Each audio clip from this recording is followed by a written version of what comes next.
If you're new and if you're liking the vibes, go ahead and subscribe. What's up, y'all? My name is Tamera. Today we're just gonna be doing a just a thought video. I basically have a whole playlist dedicated to like where I just rant or vent about things or like just talk about random things. So if you're interested in any of the thoughts or any of the past videos that I made, you can go check out my playlist. I'll link it down below. Today's topic is I was never good enough.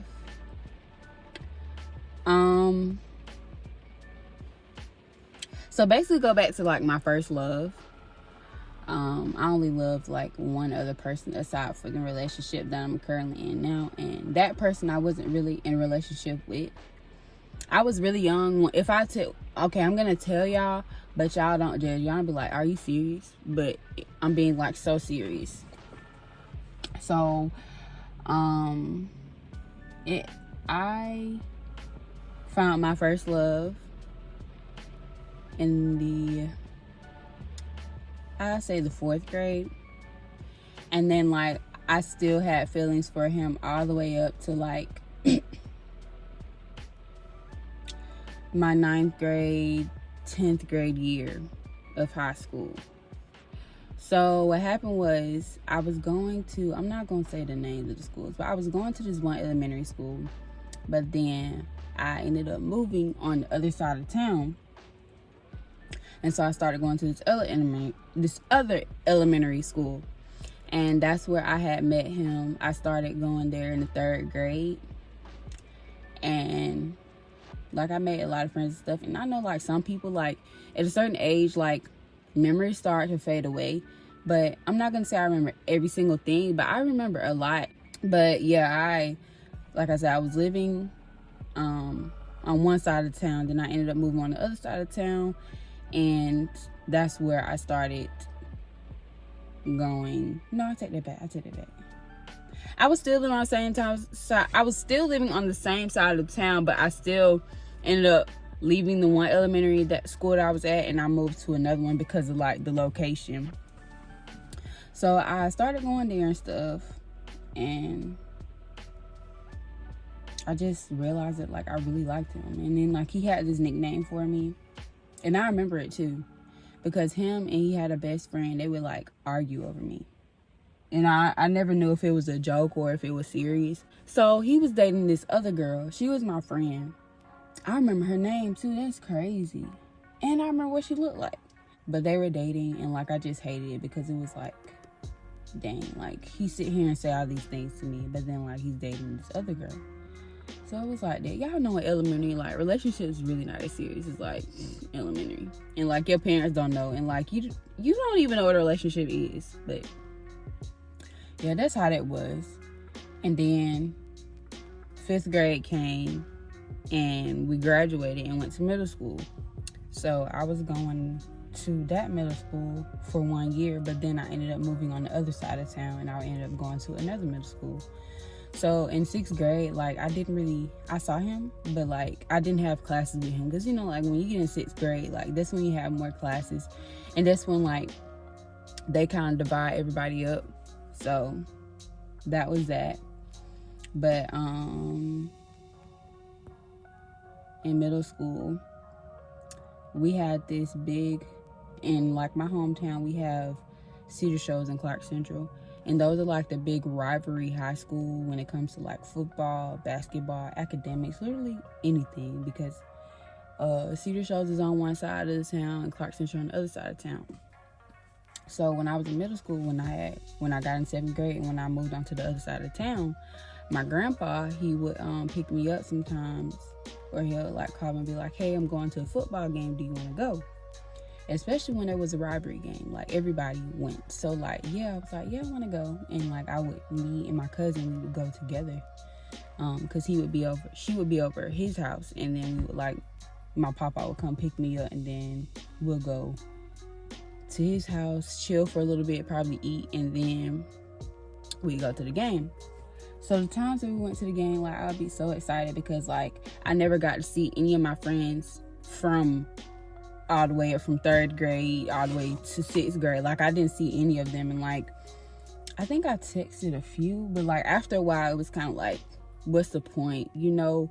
Especially when y'all don't see each other that much, and like y'all wasn't like, y'all was close, but y'all like wasn't at the same time. And I was very social around that time, but then when I had moved to a whole nother school and like things just happened, like, I'm not gonna say I had social anxiety, but I feel like I kind of shut down. Like middle school and like my freshman year of high school was so hard for me.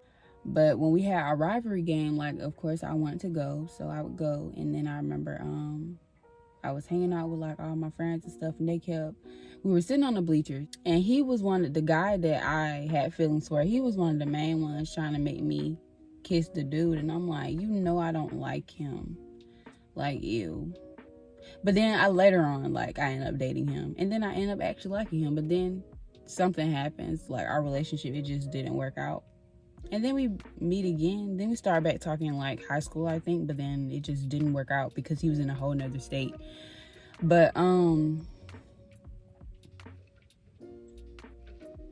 yeah, I went to the game. I remember we had the rivalry game. I know I keep saying the same thing, y'all. Bear with me.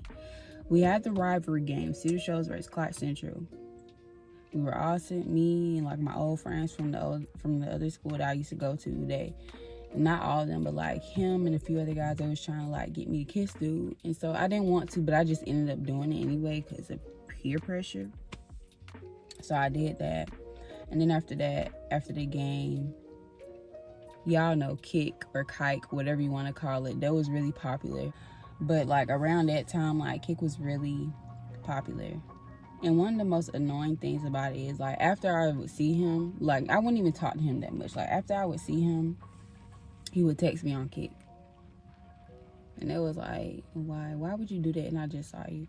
Because I remember that the same day too. Like when I came home, he texted me on Kick and we were talking. He was like that guy that you would be doing really good. Like you'll be thriving or you'll finally be getting over on him. And then he'll just pop up like out of nowhere. And it's like, why? What is the reason? But that was middle school. And actually over one summer, I don't remember which summer, but we had dated, but we didn't see each other. So it was like we dated, but we didn't see each other. And yeah, and then like he broke up with me for no reason because he was like, you don't love me and stuff like that. And then it was so dumb. And then high school came. I became a cheerleader, and I think he played basketball for a little bit. And then like I would see him at basketball games and stuff. I'm not sure if he saw me, but I would see him and I would just be like, wow, he looks good. But I'd be too scared to like go up to him and like talk to him. So like I just never said anything. And then there's now, I ran into him a couple months back, and me and my boyfriend, we was getting something to eat. My boyfriend stayed in the car and I went inside and got a calzone or something. They had something new coming out, and my boyfriend got something else, and I went to Papa John's to get some. I walked inside. I had my mask on. I walked inside and I was like, hi, I have an order for Tamera. And he was standing right there. He was like, Tamera? And I was like, yeah. And he was like, oh, I thought that was you. And then that's when I realized who it was. And I was like, oh, hey, how are you? And I got my pizza. He was like, I'm doing good. And he was like, how are you? I was like, I'm doing good. And I got my pizza or whatever it was. And I left because I feel like there's been so many times with him in the past where I would be doing good or I'd be finally be getting over him, and then he'll just pop up. Or like when I'm just done or when I'm just over him, like he would just pop up.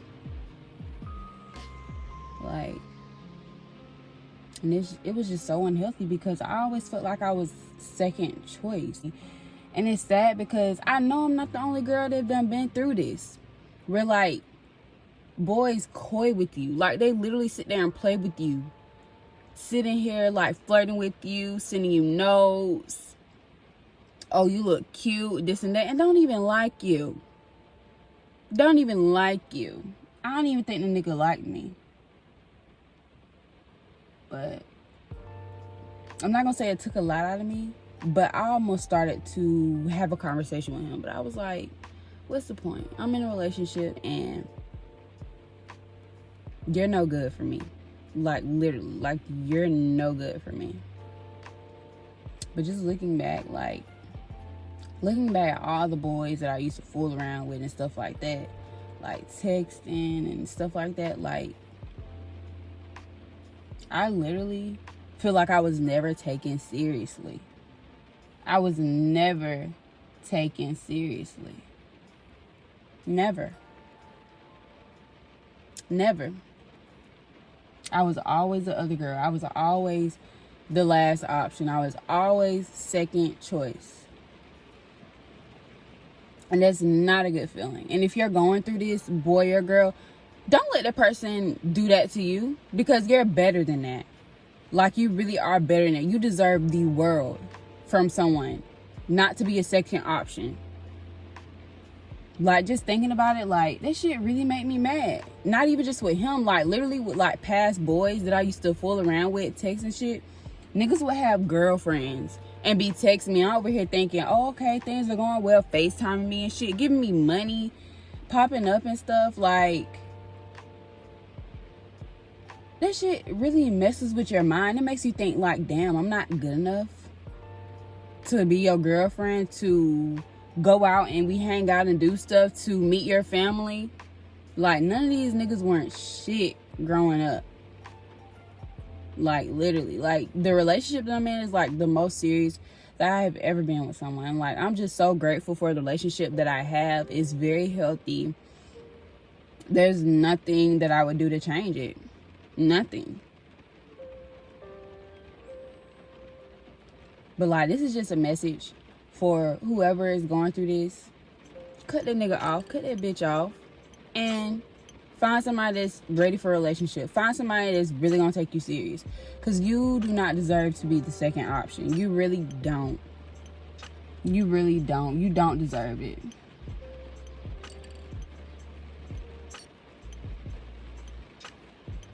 I know, like, my story wasn't, like, in very much detail, because it was so long ago, but it's just like, I just wanted to sit down and just talk about it, because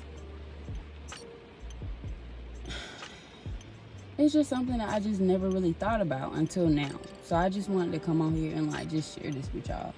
So if y'all enjoyed this video, make sure you give it a big thumbs up, click that bell notification, make sure you subscribe. If you have any thoughts, anything you would like to lift off your chest in the comment section, go ahead and comment it down below. But like I said, cut them off. So y'all take care, be safe, and I will see y'all in another video.